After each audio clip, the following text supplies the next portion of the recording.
एक दिन राजकुमार सिद्धार्थ अपने चचेरे भाई देवदत्त के साथ बाग में घूमने के लिए गए। जहाँ सिद्धार्थ कोमल हृदय का बालक था, वहीं देवदत्त झगड़ालू व कठोर स्वभाव का था।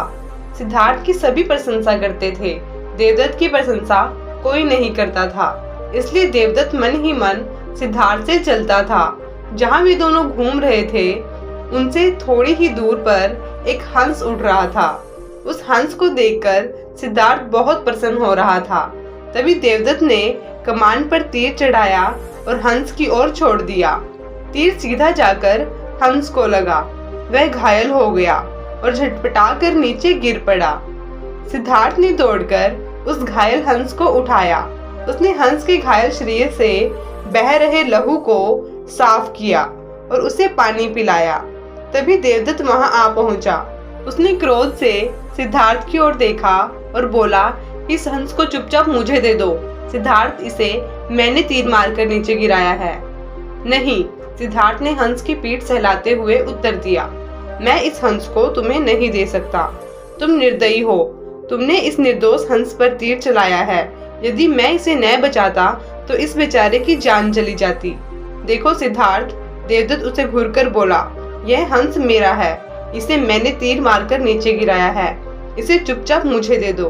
यदि नहीं दोगे तो मैं राज दरबार में जाकर तुम्हारी शिकायत करूंगा।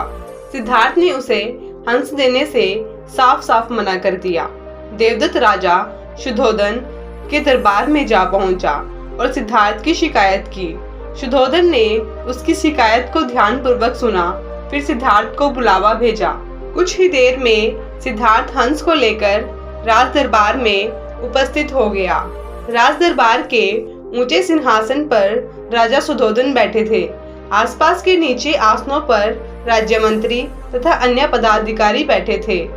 कई सैनिक हथियार लिए द्वार के निकट खड़े थे।